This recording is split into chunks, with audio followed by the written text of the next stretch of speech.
तो आज की वीडियो में क्वेश्चन नंबर 26 करेंगे आपका बैंक रिकॉन्सिलिएशन स्टेटमेंट का। इसमें बेसिकली ओवरड्राफ्ट बैलेंस गिवन होगा, लेकिन पासबुक का गिवन होगा ओवरड्राफ्ट। ठीक है, टीएस वाला क्वेश्चन है। फॉर्मेट आपके सामने मैंने बना लिया है, इस तरह से बनेगा। 31/2/24 मैंने कैसे लिखा, क्योंकि लिखा हुआ है क्वेश्चन कि बैंक रिकॉन्सिलिएशन स्टेटमेंट बनाओ 31/2/24 को बनाओ। ठीक है ना, लिखा हुआ है ना आपकी बुक में, तभी तो बना रहा हूँ उस डेट पे। देखो क्या लिखा, on checking bank passbook it was found that it showed an overdraft 5,220 का। तो पासबुक में ओवरड्राफ्ट शो करा, तो यहाँ लिखना पड़ेगा ओवरड्राफ्ट एज पर पासबुक। और मैंने आपको पहले कई बार बता चुका, कई सारी वीडियोस मैंने इसकी बना रखी है।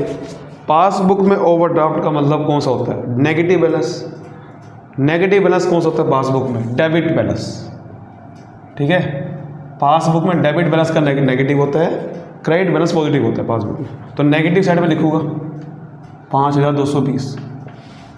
अब जो ऐड करना होगा वो ऐड करेंगे, और जो लेस करना होगा उसे लेस करेंगे। और नीचे मैं आपको दिखाता रहूँगा कि कैसे ऐड कर रहे हैं, कैसे लेस कर रहे हैं, यहाँ पर लिख के दिखाता रहूँगा। तो पहला पढ़ते हैं, क्या लिखा हुआ है? Check deposited but not yet credited bye the bank. तो देखो, इधर लिखे कैश बुक, इधर लिखे पासबुक। हमें ध्यान रखना, पासबुक का बैलेंस गिवन है, तो हमें इस बार पासबुक को मैच करना है कैश बुक के साथ। कई बार बता चुका वीडियो में, जिस चीज़ का ऊपर बैलेंस गिवन होता है हमें सिर्फ उसको ठीक करना है, उस वाली बुक को ठीक करना है, सामने वाली बुक को देखते हुए। अगर जो सामने वाली बुक का बैलेंस होगा वो इस बुक पे लाना है। तो ये ध्यान रखना होता है, जिस चीज़ का बैलेंस गिवन होता है हमें उसमें ठीक करना है।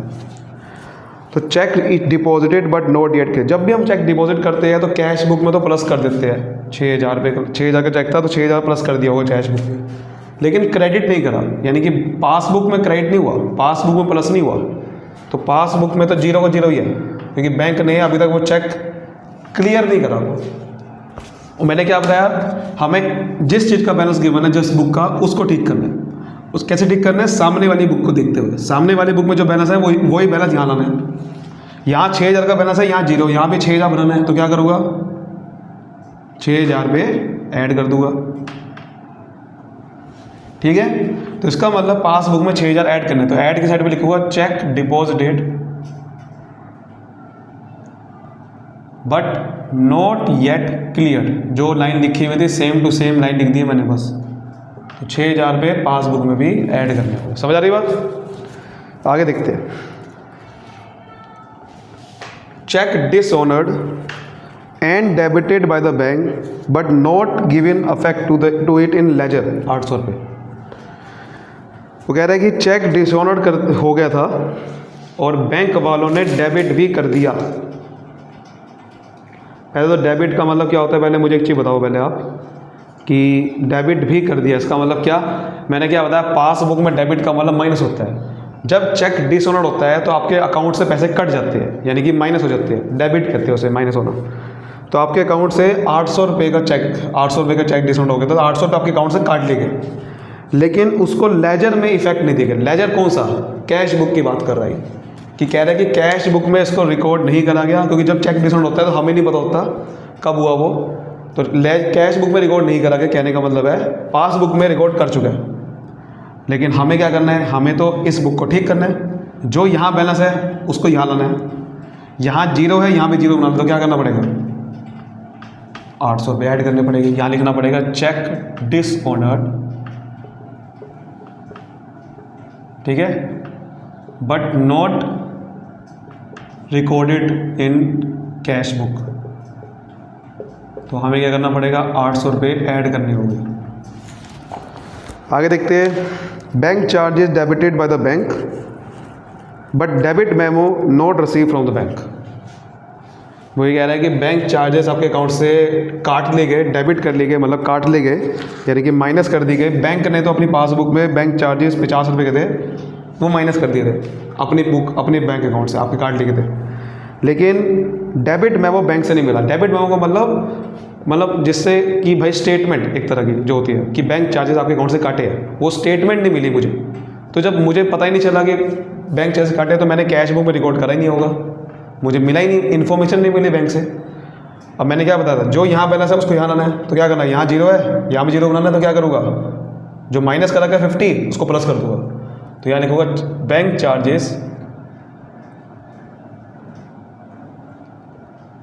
Charges debited by bank but debit memo note received. ठीक है, डेबिट मेमो नहीं मिला तो इसलिए हमने भी रिकॉर्ड नहीं करा, तो क्या करना पड़ेगा, हमें प्लस करना पड़ेगा 50 रुपये। Interest on overdraft excess credited in the ledger. अब ये थोड़ा ध्यान समझना, जब भी लेजर की बात हो रही है ना, लेजर का मतलब यहाँ पर कैश बुक है, क्योंकि लेजर हम बनाते हैं, कैश बुक बनाते हैं, उसकी बात कर रही है।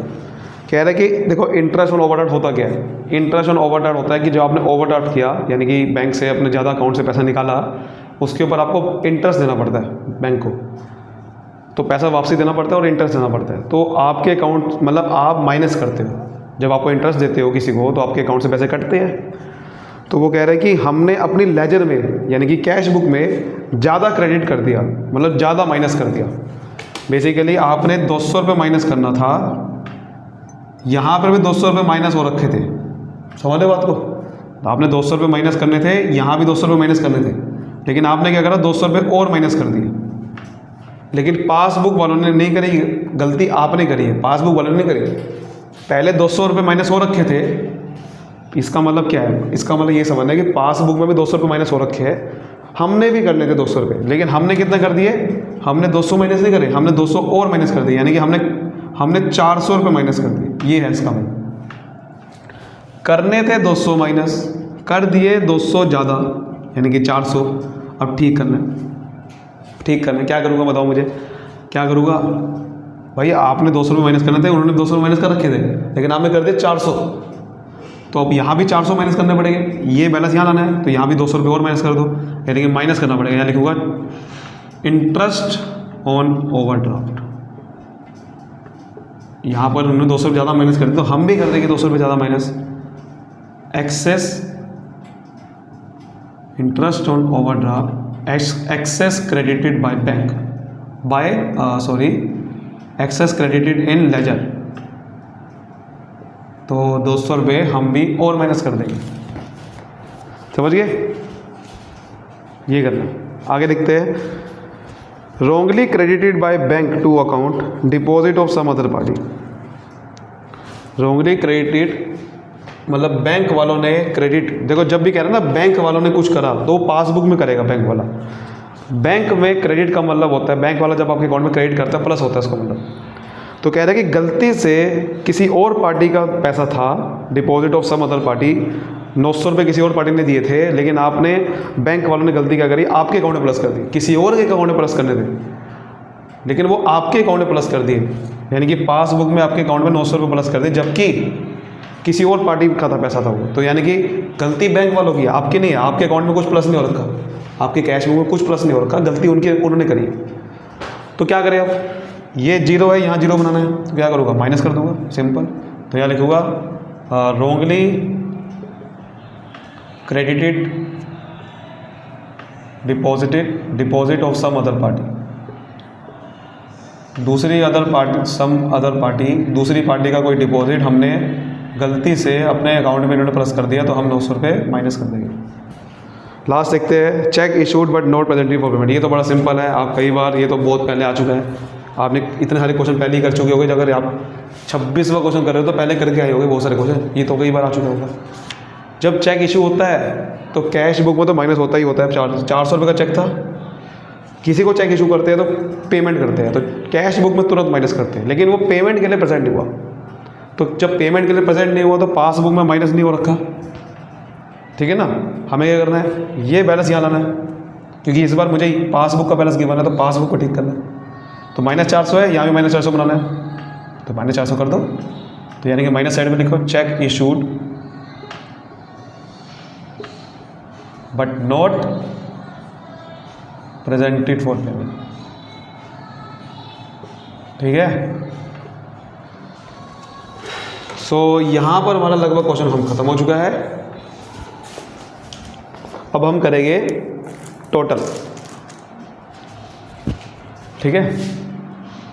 देखो पहले आपको क्या करना है, बड़ी साइड का टोटल करना है। बड़ी साइड देखो यही आ रही है 6850, यही टोटल यहाँ आना चाहिए 6850 का। तो इसको माइनस करके देख लेते हैं कि भाई कितना की कमी आ रही है।